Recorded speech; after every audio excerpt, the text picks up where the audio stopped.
Olá, seja bem-vinda, seja bem-vindo a mais um episódio do Âncora de Carreira, Empreendedorismo Feminino e Materno, onde homens são muito bem-vindos para aprender conosco e sobre nós. O termo ciclos fala muito da nossa vivência feminina e esse podcast também tem os seus. No primeiro episódio, lá em 2019, nós estávamos acompanhando o início de uma experiência de uma aceleradora de mulheres empreendedoras e lá partilhávamos nossas expectativas com alguém que vinha da área de gestão, que fez seu mestrado, doutorado e que se encontrou na área da educação. E já falando da aceleradora naquela época, ela olhava mais para a aceleração de gente do que a aceleração de negócios. E vale dizer que aqui não falamos dessa aceleração típica da modernidade, de um aumento exponencial de velocidade, muitas vezes sem limite, que chega a gerar adoecimento. E sim de uma aceleração no sentido de realização, de capacitar pessoas para tirar projetos do mundo das ideias e torná-los executáveis. Então, mais de 4 anos se passaram desde aquela conversa, período em que a nossa entrevistada amadureceu ideias, ampliou programas de educação e autoconhecimento, pelo que vem acompanhando, e tornou-se mãe. E é sob essa nova perspectiva que nós queremos fruir dos seus conhecimentos e experiências. Cofundadora da Sonata Brasil, Soraya Schutel, tudo bem? Tudo bem, que prazer estar aqui contigo de novo, Sabrina. Uma alegria esse reencontro. Muito. Conta o que a Sonata tem feito, né, para quem ainda não conhece, saiba o que fazes. A Sonata tem exercido a sua missão nesse mundo, que é de despertar a música como metáfora de cada um dos nossos alunos, em especial alunas, que majoritariamente nossas alunas são mulheres executivas empreendedoras do Brasil todo, por meio de programas de autoconhecimento focado, claro, sempre no âmbito empresarial, no âmbito de carreira. E a arte, Sabrina, ela tem sido uma grande aliada metodológica nossa, como o próprio nome diz, né, Sonata. Ou seja, a gente analisa filmes para entender sobre nós mesmas e sobre os negócios. A gente analisa uma peça teatral para entender sobre a realidade psíquica feminina. A gente faz uma imersão para a Itália para estudar o caso dos Medici como inspiração de gestão e impacto civilizatório. Então, a Sonata é a primeira escola de gestão do Brasil que desenvolve o sujeito gestor, ou seja, o ser humano, por meio da arte. Então, é isso que a gente tem construído e fortalecendo cada vez mais as lideranças femininas, que é o que a gente precisa para melhorar o nosso mundo. Eu admiro demais esse trabalho e esse olhar, né, sobre a empreendedora, a pessoa, né, para além do seu empreendimento. E muito do que foi o propósito quando eu comecei a fazer também o âncora de carreira, nesse sentido de que as mulheres trazem muito para a sua carreira, ou cruzam a sua carreira com a sua vida pessoal. E assim como, na verdade, hoje em dia está todo mundo descobrindo, né, o quanto nós somos seres íntegros. Então, juntando essas caixas neste ser humano que somos. Então esse olhar é super importante. E agora eu queria conhecer e conversar contigo com essa nova experiência que é a da maternidade, que na primeira vez não existia. Então, Soraya, o teu filho, Frederico, já está com 2 anos. Qual foi a grande descoberta ou aprendizado nesse período? Porque a Soraya que nós ouvimos da primeira vez era filha, era neta. Eu me lembro que quando falaste lá com as mulheres, reverenciavas na tua fala essas mulheres que vieram antes de ti. E agora, como mãe, o que mais impactou na tua jornada? Olha, são muitas camadas que eu poderia responder essa tua pergunta.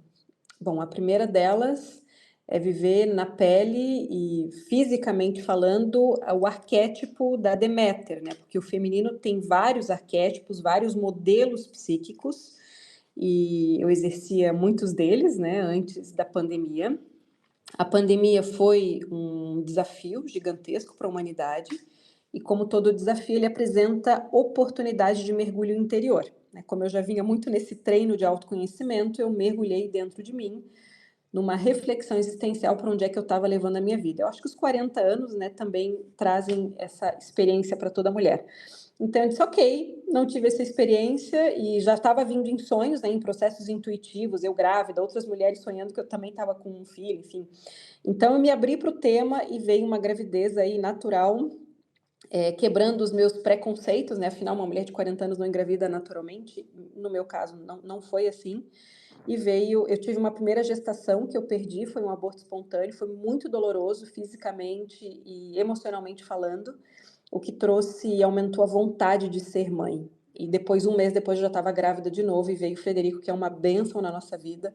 É um menino muito iluminado, ele desperta realmente o melhor em nós e é um espelho de autoconhecimento. Então, eu tenho melhorado como ser humano, eu ampliei, respondendo a tua pergunta, melhorado na minha humanidade, eu ampliei a minha experiência empática em relação às mulheres que são mães. Quando eu falo da experiência física, que o arquétipo da Deméter, a maternidade, ela pode ser uma maternidade espiritual, a mulher tem essa potência dentro de si de geração e criação, de ideias, de filhos, de ideais. Então, mas eu me abri para a experiência empática do que uma mãe vive na pele, o quanto desafios, né, uma mulher vive. Se nós que temos privilégios, né, sociais, temos desafios, imagine as outras mulheres, né, que vivem em situações de vulnerabilidade, por exemplo.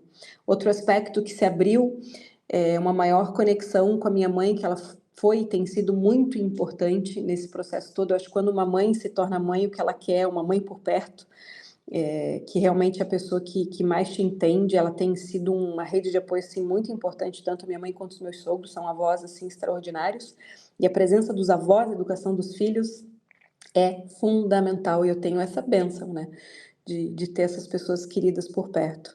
Então, outra questão, né, quarto ponto aí que se transformou dentro de mim, dessa mulher empresária e mãe hoje, a ressignificação da minha vida. Então, o quanto o meu filho me trouxe mais vontade de fazer ainda mais prosperar o meu negócio em termos de impacto também, e como eu ressignifiquei tantas coisas. Então, hoje eu sigo viajando, mas muito menos, porque eu quero estar mais próximo ao Frederico, né? Antes eu viajava todas as semanas, Sabrina. Então, era de semana que eu percorria, às vezes, 3 estados, né? Então, eu ressignifiquei muito a minha carreira, e também graças, né, ao fenômeno do home office, que permitiu muito isso. Então, aqui eu te trago esses 4 pontos que eu enxergo de mudança. Certamente tiveram outros, né? Mas que eu enxergo aqui de bate-pronto de transformação interna. Não, esses outros a gente vai falando ao longo da nossa conversa. E eu chamei a Soraya exatamente para falar, depois de tudo isso, dessa intensidade da maternidade, sobre o distanciamento da mãe, sobre essas mães que viajam. E quero valorizar um ponto que tu colocou, porque já abriu aqui para mim uma ideia de mais um episódio, que é um tema que a gente não tocou e é muito sensível para as mulheres, e que sempre vai tocar as nossas carreiras, que é a perda desses filhos e desses projetos, né? Desse amor que se vive e que se vai. E que também é uma coisa, uma peculiaridade feminina, né? De lidar e Necessário, levar Sabrina. adiante. Necessário, e é maior do que as estatísticas apontam, tá? Muitas mulheres sofrem, e muitas vezes em silêncio. Exatamente, não, e essa já fica aqui como uma pauta a ser tocada. Mas eu te chamei então para falar sobre essa distância da mãe, né, porque eu ouvi uma reflexão tua quando foste realizar em um projeto fora do país, acho que foi esse na Itália, de algumas semanas, e sem levar o teu filho, né, tinha menos de 2 anos, acho, naquele momento, não me lembro. E esse distanciamento, certo que gera saudade, e que é um ponto mais ou menos sensível, dependendo da realidade de cada mulher. Que recursos tu encontraste para dar conta disso, Soraya? Minha cara, muitos. Vamos lá. Primeiro ponto que eu preciso trazer de reflexão, né? Essas viagens, elas estavam sendo gestadas, como eu comentei, a maternidade na mulher, ela é física, mas ela também é metafísica. Então, a gente pode gerar projetos, né, de tanto impacto humanitário. Então, essas viagens imersivas estavam sendo gestadas desde 2019, seja a experiência na Itália, seja a experiência em Portugal.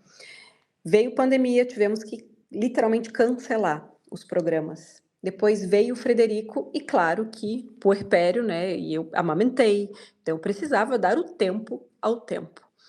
E então foi um planejamento de quando colocar esses filhos espirituais no mundo. Quando eu digo planejamento, foi exatamente quando eu vou fazer o desmame. A gente ainda teve uma mudança de residência no meio do caminho, então adaptação, tudo é adaptação. Eu sempre dei o tempo de adaptação ao Frederico, o tempo para ele se adaptar para o desmame, o tempo de se adaptar à casa nova. Depois veio o tempo de adaptação na escolinha. Foi tudo muito planejado. Aqui acho que entra muito o meu lado empreendedora e virginiana, né, de colocar as coisas na agenda, tá? Então acho que o planejamento é fundamental, tá? Segundo, eu preparei vários recursos simbólicos, tá? Então, ou seja, eu fui com a fala, falando, Frederico, mamãe vai viajar. Eu já viajava, né, com viagens mais curtas dentro do país, ficava no máximo 2 noites fora. Frederico, mamãe vai pegar o avião, eu vou estar lá. Eu sempre expliquei para ele tudo, né? Mesmo sendo uma criança de 2 anos, e a coisa mais linda quando a gente trata um ser humano como ser humano, independente da idade, ele também desenvolve a linguagem. Meu filho fala tudo hoje, coisa mais querida. Então, eu sempre expliquei para ele, né? Eu vou lá, vou estar com os meus alunos, é um projeto muito importante, faz a mamãe muito feliz. Então, eu sempre deixei tudo muito claro para ele, a realidade. Então, outro ponto simbólico, eu fiz uma formação com uma médica que trabalha na área sistêmica, e eu peguei 2 coraçõezinhos de um lado e um outro coraçãozinho do outro lado com fio invisível, fio transparente conectando esses corações. E eu dei para ele antes da viagem, filho, esse aqui é o papai e a mamãe de um lado e você do outro. A gente sempre vai ter um fio nos conectando, independente da presença. Eu sempre expliquei para ele, coisas inclusive aparentemente difíceis. E ele pegava esse coração, né, como brinquedo. Então teve um preparo, teve conversa, né? Outro ponto fundamental, rede de apoio. É óbvio que se eu não tivesse uma estrutura seria inviável, né, Sabrina? A gente sabe disso. Então, minha mãe veio, né, ficou presente no início, depois vieram os meus sogros, porque meu marido foi depois também, me acompanhou em uma outra viagem. Então, foram praticamente 3 semanas, mas com uma rede de apoio muito bem estruturada, a rotina dele na escola, tinha babá, então tinha uma estrutura, né? Mas eu sei que mesmo com estrutura, se a gente não resolve dentro de nós, a gente não se liberta, tá? Então, talvez aqui seja o que eu possa contribuir com as tuas ouvintes aqui do podcast. O ponto fundamental em tudo que a gente vai fazer na vida é: que vida faz sentido para ti? E a gente nunca pode se abandonar, né? Abandonar os nossos projetos, os nossos sonhos, aquilo que faz mais sentido na nossa existência. E claramente tudo tem o seu tempo, né? Eu não poderia fazer isso no puerpério, seria impossível, eu não queria isso também. E para mim faz sentido manter projetos desses, né, de viagem. E sobre como eu lido com a saudade, é óbvio que teve saudade. Outra dica importante é quando a gente vai em viagem assim, a gente está bastante ocupada, né? Porque a gente vai sentir saudade à noite, já está cansada e já dorme mesmo. O telefone ajuda muito, ou seja, a gente ligava praticamente eu, né? E depois quando meu marido foi, a gente ligava sempre, todas as noites, para conversar com ele, isso é importante. Mas a lidar com a saudade, eu acho que eu sempre aprendi desde muito cedo a lidar com isso. Então, eu fui morar no exterior com 16 anos, eu fiquei longe da minha família, de todos os vínculos por 1 ano, não tinha internet, não tinha celular. Eu perdi meu pai muito cedo, então eu aprendi a lidar com saudade, porque o luto, ele não desaparece, tu aprende a lidar com ele. Então, eu aprendi aos poucos a me conectar mesmo estando distante fisicamente, né? Então, eu acho que eu tive esse treino e criei esse músculo interno, mas eu acho que o que mais faz sentido aqui de compartilhar, reforçando, é: a gente não pode se abandonar. A gente não pode se abandonar e sempre encontrando essa justa medida e o teu modelo de maternidade. Acho que essa é a coisa mais linda. A gente não pode querer encontrar o nosso jeito fazendo copia e cola, mas sim aquele jeito que faz sentido para ti, não aquilo que o modelo social quer te impor, né? E fechando aqui essa resposta, a minha sogra também, ela disse, olha, quando o Oswaldo, que é o outro filho dela, né, meu cunhado, tinha 8 meses, eu fiquei 30 dias na Europa. E é um baita de um homem, uma pessoa super ética, sem trauma nenhum. Então, eu estou trazendo isso porque eu vejo que é muito mais a gente com a gente mesma do que as crianças que, se estiverem amadas, cuidadas, elas estarão bem. E sabes que ninguém faz essa pergunta para os homens, né? Uhum. Exatamente. Seguem Bom, se achando. essa tua narrativa já me traz uma série de questões, algumas lembranças e algumas questões para a gente seguir aqui. Uma que tu falaste de sentido, e eu me lembrei que no livro Em Busca de Sentido, do Viktor Frankl, ele cita o Nietzsche com aquela frase: quem tem o porquê viver aguenta quase todo como. né? Porque essa distância é o como, porque a gente sabe o porquê está fazendo. Então dá um jeito que as coisas se realizem, né? E eu me lembrei de cada um, como é importante essa coisa de cada um ter a sua estratégia, até para não colocarmos aqui formatos e ferramentas e receitas. Quando eu fui a Londres e fiquei fora uns 11 dias, a minha filha mais velha tinha uns 3 anos. E, bom, eu morri de saudade, eu disse que eu ia virar a louca da praça, porque cada vez que eu ia para uma pracinha e via uma criança, enchia o olho d'água, assim, morrendo de saudade. E a gente tinha tentado fazer uma estratégia que uma amiga tinha contado, que era deixar uma lembrancinha, alguma coisa para cada dia, porque a minha mãe não queria que eu ligasse, porque ela já tinha feito uma outra viagem, que quando eu ligava, ela chorava depois de eu ligar. Então, ela disse: "Não liga, senão não vai dar certo esse negócio, não consigo ficar com ela". E daí a gente foi deixando símbolos mesmo, né, não era nada de valor, era algo simbólico para saber que a gente estava ali por perto, né, porque a criança ainda está muito no concreto. Então são coisas, estratégias que a gente vai criando para poder fazer essas realizações quando a gente as faz com convicção, né. Muito lindo que estás trazendo, Sabrina, porque referenciando, né, Nietzsche e Viktor Frankl, se a gente vai à viagem sem ter um sentido maior, é muito duro, é muito doído, é impossível não sofrer. Então, por isso a importância da gente ter um sentido, um significado, um propósito maior nas coisas que a gente faz. Isso é fundamental, até porque os filhos, eles sentem sempre a nossa emoção, né? Não é só a nossa racionalidade. E assim como tu, eu enxergava crianças, parecia que eu via o Frederico, parecia que eu estava enxergando ele quando eu via crianças loirinhas da idade dele. E isso, né, obviamente era a saudade manifestada, mas era também uma vontade de querer mostrar o mundo para ele. Nessa viagem não foi viável levá-lo, por vários motivos, vários fatores. Mas essa vontade de eu quero que meu filho viva, eu quero mostrar para o meu filho o mundo. Então eu acho que isso também amplia a nossa ambição positiva, né, de querer continuar seguindo, construindo o nosso caminho para mostrar isso também para os nossos filhos. Fechando aqui, eu queria referenciar a minha irmã, que é uma pedagoga extraordinária, com uma baita formação internacional, trabalhou em Portugal, Austrália, hoje ela reside no Canadá, e ela coordena uma escola lá bem importante, e ela falou, ela é especialista em educação bilíngue, e ela comentou que mãe é que nem o teu sorvete preferido. Vamos supor que o teu sorvete preferido é pistache. Tu vai, basicamente, sempre querer pistache quando tu vai na sorveteria. Mas quando não tem, tu vai provar outros sabores. Então, o sair é também dar espaço para que a criança construa outros vínculos profundos com o pai, com avós, com rede de apoio e o que quer que seja, né? E quando a gente vai para o mundo arquetípico, né? Isso, claro, que é com o tempo a criança precisa, né? Desse convívio, do contato com adultos de referência, pessoas, né? De muito amor. Mas a mãe é aquela que também vai se fazendo ausente, né? A partir do tempo, sentindo sempre esse vínculo de amor, mas para a criança, o futuro adolescente, adulto, poder ir construindo a sua autonomia, porque isso é viver, né? E construindo a nossa autonomia enquanto seres humanos. O problema é quando essa mãe se torna sempre necessária. Tem um psiquiatra que diz que a mãe é aquela que aos poucos vai se tornando desnecessária, né? É óbvio que um colo de mãe é sempre insubstituível, não estou dizendo isso. Mas ser adulto é ser pai e mãe de si mesmo, carregando os valores que a gente aprendeu das nossas raízes. Então, essa foi uma experiência muito profunda, sabe, Sabrina? Muito profunda. Obviamente, não é que foi fácil. E gerou reflexões também, né? Tipo, as próximas viagens, eu não fico mais 3 semanas fora. Não quero. Eu quero ficar no máximo 10 dias, aí 15 rasgando, né? Então, gerou reflexões do que eu quero, o que eu não quero, né? Então, vem aí o processo de aprimoramento contínuo. Eu acho que essa é a diferença para quase tudo que a gente fala aqui ao longo desses anos nesse podcast, que é poder prestar atenção no que estamos fazendo para refletir e gerar aprendizado. Em que não significa, olha, foi bom, funcionou, né, deu certo, como nós estamos aqui falando de viagens que deram certo, mas certamente com aprendizados. Ó, na próxima eu vou fazer de tal maneira. Isso porque a gente prestou atenção, né, refletiu, conversou. Então essa eu acho que é a diferença. E fico pensando que falamos aqui de viagens que nos foram realizadoras e uma escolha, né.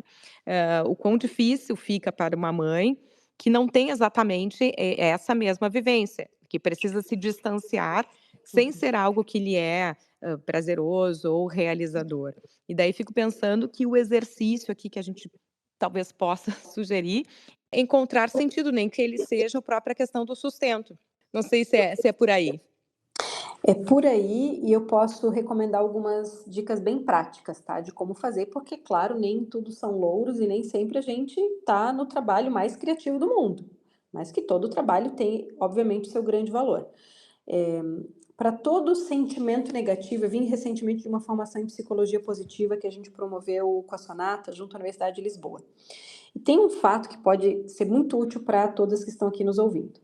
Para cada pensamento, sensação, emoção negativa que a gente tem, ou seja, aquilo que não nos eleva enquanto seres humanos, ou coloca numa vibração, né, não tão positiva, a gente precisa, para equilibrar essa uma sensação negativa, de 3 atitudes internas positivas.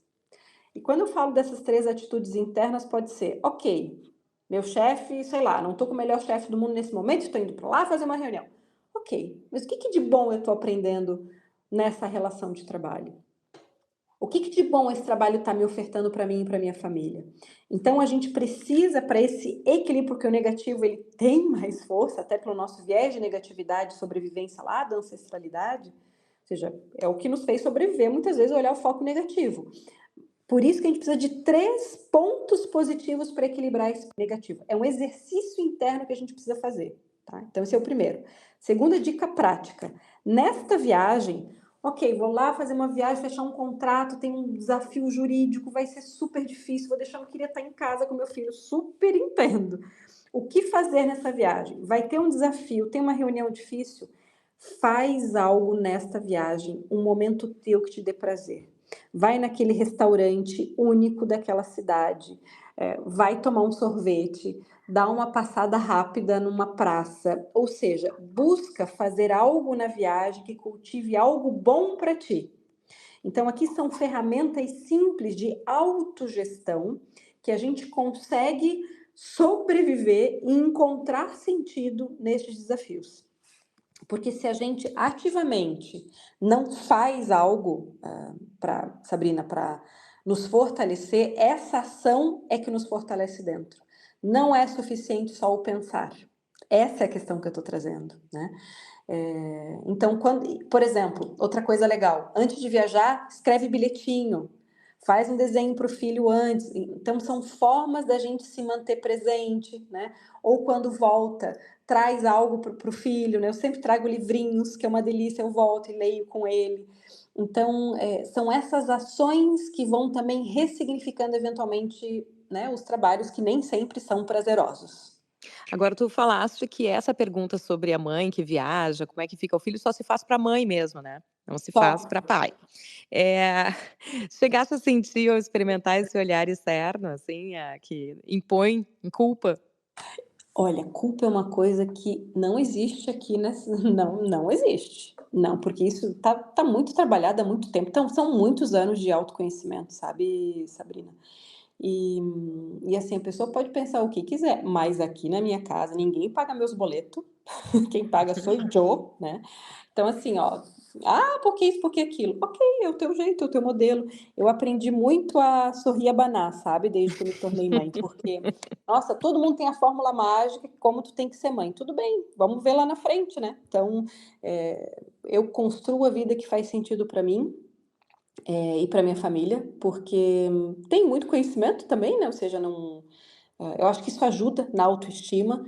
Então, de novo, não tem fórmula mágica, mas eu acho que uma mulher, o quanto mais ela constrói a sua fórmula, aqui está o tempero diferenciado que uma mulher traz na sua maternidade, na sua carreira, nas relações que ela constrói. E sem dúvida, existe. Foi a pergunta que mais e muitas mulheres me fizeram, viu?